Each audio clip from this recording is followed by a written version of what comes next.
What's good, y'all? It's your boy Yashay back at y'all with another one. Hey, check me out. Look, this time we checking out how Katt Williams. My bad, I had to cut that off. How Katt Williams had to tell about Kevin Hart had sold his soul. This is gonna be an interesting one. Let's get into the video. I don't know why we on so many, but sorry, but it is what it is. About what people are going to say about him wearing a dress because of the long line of dress wearing people before him.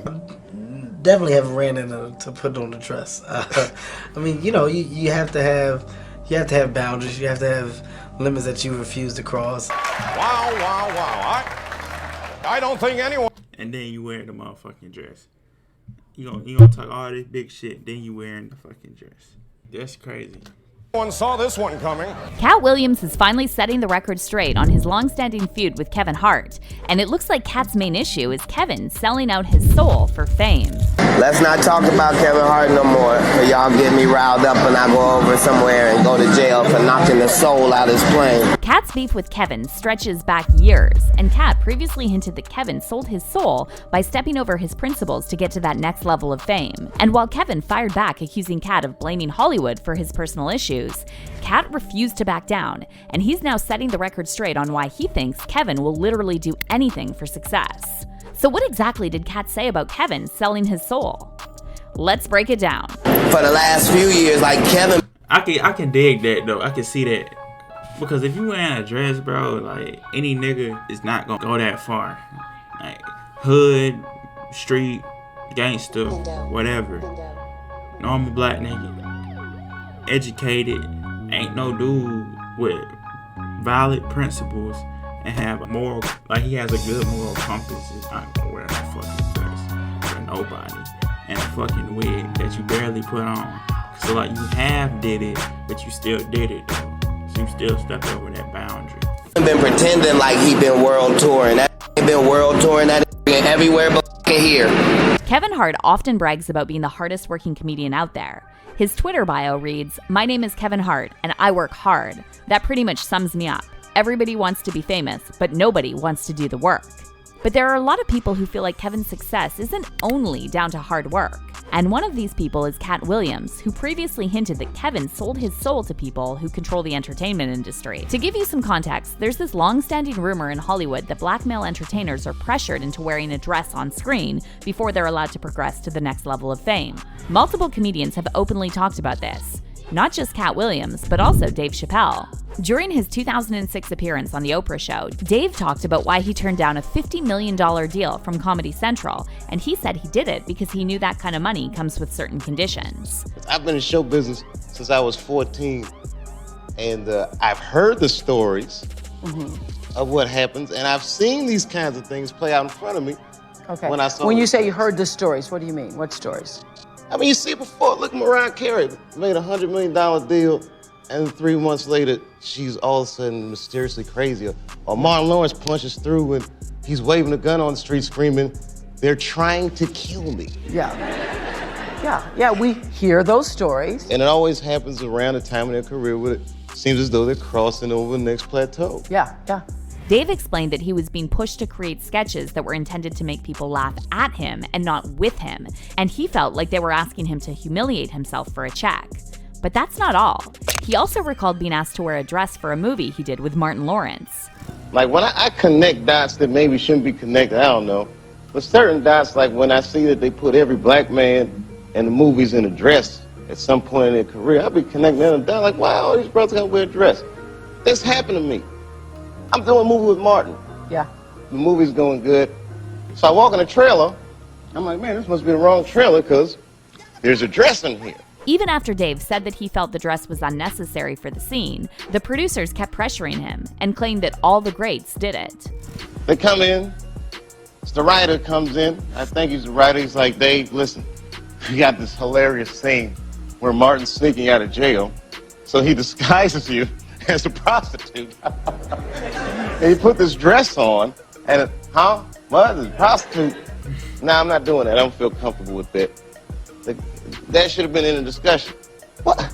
You don't feel comfortable with it? I mean, it's a hilarious bit. All the greats have done it. So, well, if all the greats have done it, it's kind of hacky, right? You're right. So why don't we just not do it? Because I don't feel comfortable with it. But they really try to get this man. They try to peer pressure and reverse psychology his ass into a dress, bro.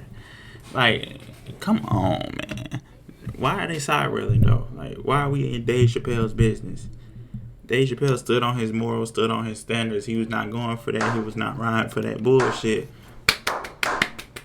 Claps up for good morals. But why are we on Dave Chappelle? We on Katt Williams and Kevin Hart. And address. Oh, come on, Dave. Listen, we got it all set up. We're supposed to shoot.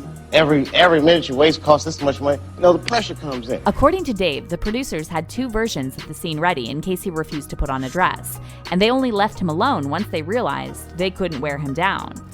Now the producers come on, David would be so great. I mean, and then I started thinking about it. All the comics that I've seen, man, you know, strong brothers, why they be putting us in these dresses? But the minute it was clear, I was adamant, I'm not wearing a dress, I'm not wearing the dress. All right, fine. Think of something else. Guy comes back 10 minutes later, the whole new scene. Like, damn, how did you write the scene so fast? By the way, Dave also explained that it's not the dress itself that's humiliating, and this is more about celebs being pushed to see if they're willing. It's the fact that you wearing the dress for millions of people, like for everybody that's finna watch this shit. Like this shit finna be timeless. Like when you create, that's the thing with creation. When you create something, it stays forever. You create art. If you display that art to the world, it stays forever. It lives forever. You create a movie. Somebody watches the movie. It lives forever. You make a song. Whatever you say in that song, it lives forever. Anything or any connotation or any thought pattern that anybody pick up from that song is going to be attached to you. So if a motherfucker wearing a dress, a few years later, they'll be like, well, Dave Chappelle, like that one fan, that one dude that wanted to be a comedian and looked up to Dave Chappelle, gonna be like, well, Dave Chappelle wore a dress. Shit, I guess wearing a dress is okay. Nah, he only wore it for like 1 second. But hey, I mean, if I gotta wear a dress for 1 second, that's cool. You see different thought patterns come from that one action that you did. What you make cool, other people see is cool. The things that you don't even pick up on, the things that you don't even realize that you do, motherfuckers will pick up on, and they'll start doing stuff like you. You feel me? This motherfucker really don't care about what he got to say. Somebody will watch that, pick up. Yeah, I shouldn't. He don't care about what people got to say about what he do. Yeah, I'm not gonna care about what, because I want to be on that level where he's at. You feel me? It's all in the programming. The more you make somebody do something this way, the more other people gonna do it that way. So motherfucker, stand on your morals, do what you want to do.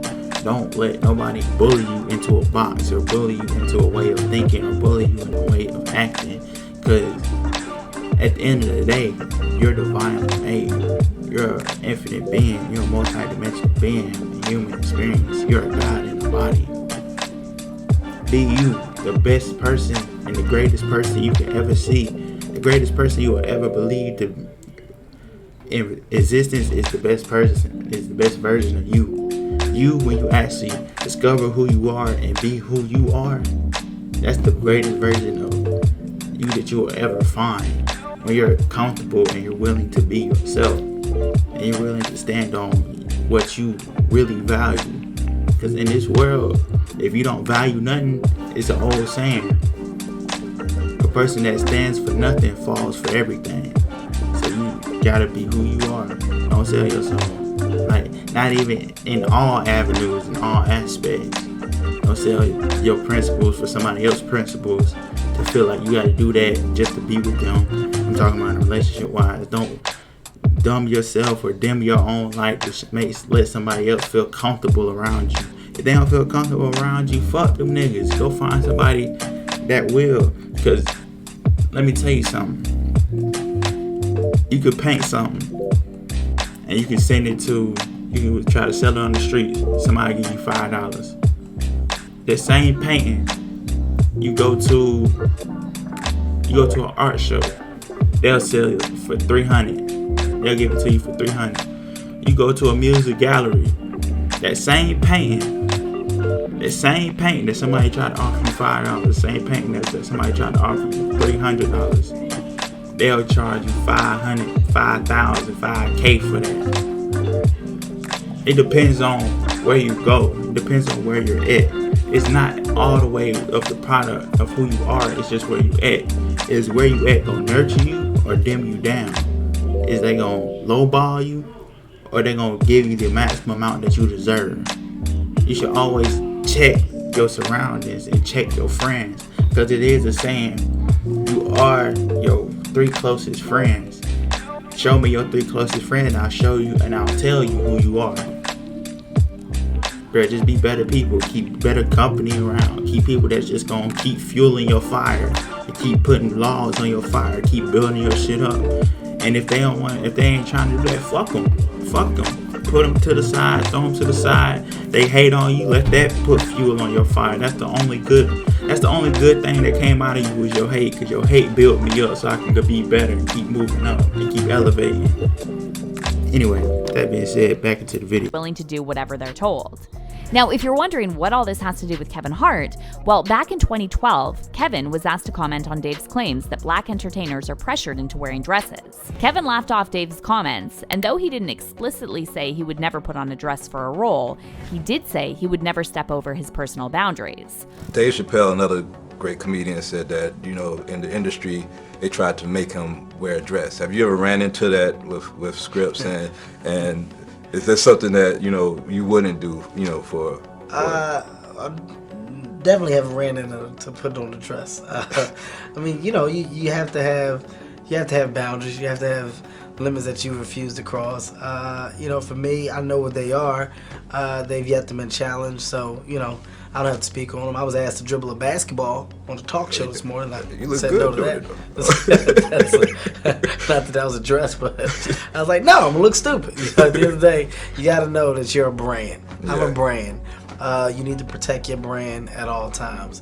When things happen that can possibly affect your brand, your brand can be diminished, and you don't want that to happen. So, you know, protecting my brand is definitely a priority. But just to He say that same shit. He talking all that good shit. What's this, my nigga? What's this, my nigga? You talking all that good shit. What's this, my nigga? I'm going at you full nigga wise. Full niggery. What's this, my nigga? You gotta have boundaries, right? What's this, my nigga? This looked like it was like a few months later. Look at him. Look at this motherfucker. Yeah, we got him. We got another one. Ugly ass motherfucker, man. What's this, my nigga? What's this, my nigga?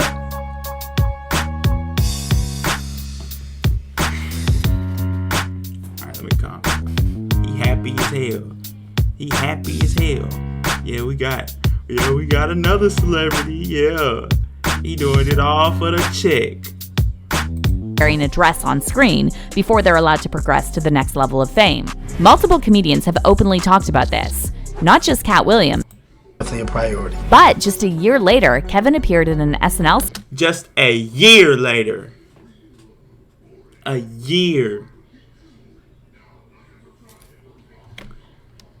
They got your ass when you forgot about what you said. That's exactly what they did. This is probably like an exact year later after what you just said. They got you a year later doing their shit. We'll give you 10,000. We'll give you 100 million. We'll give you 2 mil. They was going up. Every time he said no, they was going up.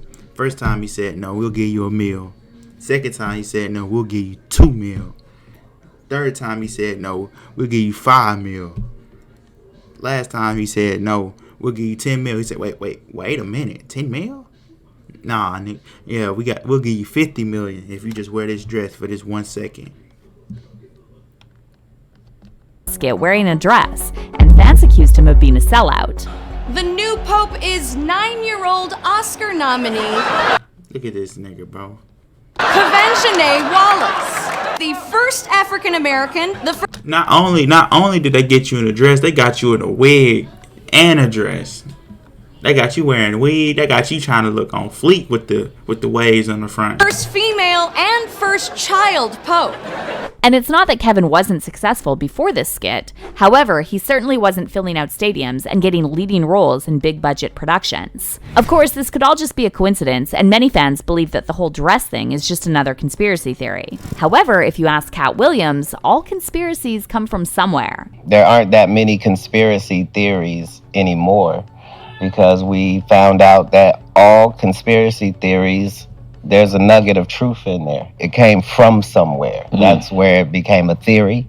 And then it progressed to the point where it became a conspiracy theory because there was something there. Now, when it comes to Kevin's SNL skit, Katt was actually asked to comment on this, and he claimed this is much bigger than Kevin, adding that it was simply his turn. At the end of the day, Kevin doesn't have to worry about what people are going to say about him wearing a dress because of the long line of dress wearing people before him. So now we had Big Mama's house 1, 2, and 3. Yeah. I've never seen Medea in a pantsuit. I think she wears dresses. So now I'm saying, why are we picking on poor little Kevin Hart? Because it was his turn next. Okay. And while Katt went pretty easy on Kevin and didn't directly bash him, he hinted that comedians like himself and Dave Chappelle can never be as big as Kevin because they refuse to join the higher-ups who run the industry. Some of us are against the Illuminati, and we are against the Illuminati at our own detriment. When people are against the Illuminati, then they get punched in the face all the time. The press hates them, and nobody likes them. End quote. We all love Dave Chappelle. Exactly. Dave Chappelle has never been a part of the Illuminati. They don't want him or me or people like us. Yeah. But now it's not necessary for us to store up that hornet's nest unless we intend to get stung 1,000,000 times. I didn't understand that. They had to sting me 1,000,000 times. I'm still not going to join. But Kevin's profile in Hollywood continued to rise. Katt was shunned over his highly publicized run-ins with the law, and the tabloids did their best to paint him as crazy.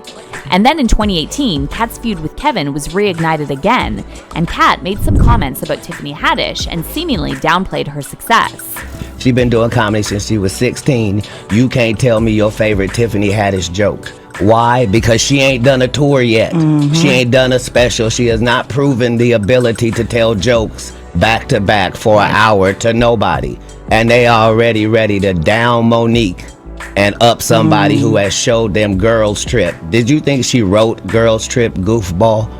Right. Or do you think that was already a script and they handed it to her? Katt also suggested that a number of black female comedians who are more talented than Tiffany were never offered the same opportunities, and he implied that Tiffany made it big because she caters to white audiences. She passed 46 feet. Because she's ghetto. She has that I don't give a fuck attitude. She's ghetto because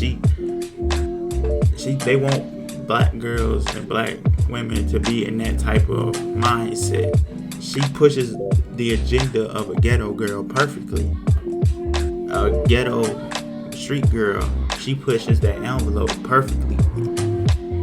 She pushes like the agenda that she pushes, the agenda that they need for black women to have, being ghetto, being outlandish and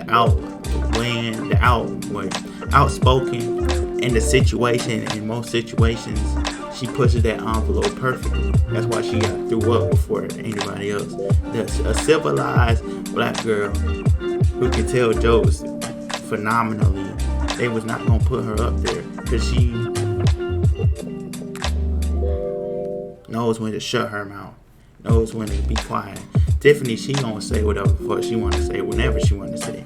No, not downplay her, not putting nothing past her, not putting her down in no kinds of way, fashion, manner. But she just pushes the envelope perfectly. That's just me spitting facts. Female black comedians that I know personally that I put on tour who have a hard time getting a chicken sandwich from Chick-fil-A after they headline 7 shows at a club for $2,500 a week. But people like real, and that's why they like her. Is that what they like? They love realness. Oh, because everybody's real then. So don't trip. No, they like wherever Tiffany you Haddish at under the sound of my voice, real. do you have a real co-worker?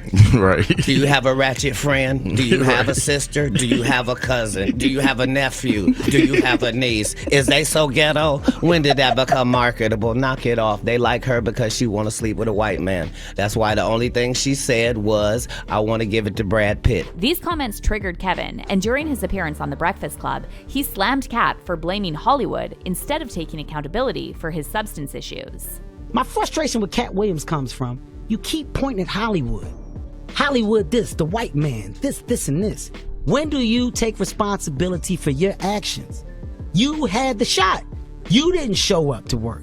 You f***ed off promo shoots. You became a risk to the studios, which is why the studios stopped with you. Why was he a risk? He chose drugs. Oh, okay. Take responsibility for what you chose and say, you know what? I gotta fix me, and I'm gonna come back and I'm gonna stand up for comedy. If that's the case, yeah, Kevin is 100% factual, but I don't know. This ain't my feud. Meanwhile, rumors popped up that Katt and Kevin could do a versus battle, but when Katt was asked about this, he said battling someone like Kevin would be like cheating. Comedically beefing is my lane. It's almost cheating for me. I have over 10 specials, so I don't have to pick but 2 jokes from each special, and I've already deaded anybody whose last name ain't Pryor. Katt has also always maintained that he never used any drugs besides weed, so he later hopped on IG Live to address Kevin's comments and threatened Kevin for lying. So while he wasn't there and off making 85 milli, I was over here not making 85 milli. But it's all good.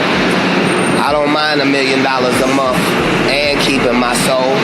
Katt then again implied that Kevin will do anything for a check. Hold up. Pause. Hold up. That ain't nothing to sneeze at either. And off making 85 milli, I was over here not making 85 milli. But it's all good. I don't mind $1 million a month. $1 million a month? That ain't bad either. Katt? Dang. I see why he just chilling, talking his shit. And keeping my soul. Katt then again implied that Kevin will do anything for a check, and he said the main difference between him and Kevin is that he refuses to sell his soul. And as long as Richard Pryor was there to be the king of comedy and a crackhead, they gonna continue to say maybe I am. But again, I urge you, if there's a drug you can do that'll get you Katt Williams level, bitch, you should OD on it tonight. Your teeth white. Maybe make your and hard. Maybe make your hair magnificent. Maybe there's some type of crack you can smoke that'll make you work so catch a nap. But probably not, though. And while Kevin has since stopped addressing Katt in public, Katt was recently again asked about his comments on doing a versus battle with Kevin. And though Katt didn't bash Kevin this time, he did imply that the narrative Kevin tried to push on The Breakfast Club was false, because he never blamed Hollywood for his lack of mainstream success. Katt explained that if he didn't go mainstream like Kevin, it was only because he made that choice and refused to sell out. My brilliance is the stupidity to stay in that same conversation and to not use any filters. Like it had to be a choice 20 years ago that I'm not gonna wear makeup or get Botox, even though I know them things will make me look better, but I don't really want to look better. What I want the Katt Williams that you see in the movie. I want that to be the same dude you see at the gas station. According to Katt, he never claimed he was blackballed, and he was simply making a point that you can either stand by your principles or sell out. I heard a comedian say, yeah, but you see, Katt Williams ain't selling soap or diapers or none of that, because they think like I've been blackballed and I'm not. I don't do sponsorships or endorsements because I'm blackballed. But the truth is, in 20 years, I never been on a commercial audition in my life. Like, I never let my tour get sponsored when I was broke or now. Like, I don't take free clothes. Like, I dress myself. Like, I don't have a stylist. Like, my point is, I can't win over there because I don't play.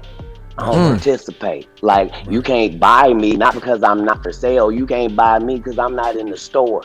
Now, as for fans, it seems most of them are taking Katt's side in this beef. However, Kevin Hart is not without his supporters, and they're accusing Katt of being bitter. One fan said that the only reason why Kevin Hart came for Katt the way he did is because he knows that he did a lot of things to get to the top, and he didn't just do it with hard work alone. However, another person fired back saying Kevin is right, Katt ruined his career with drugs and jail. He's playing the victim when he ruined himself. But let's hear your thoughts on this beef. Are you team...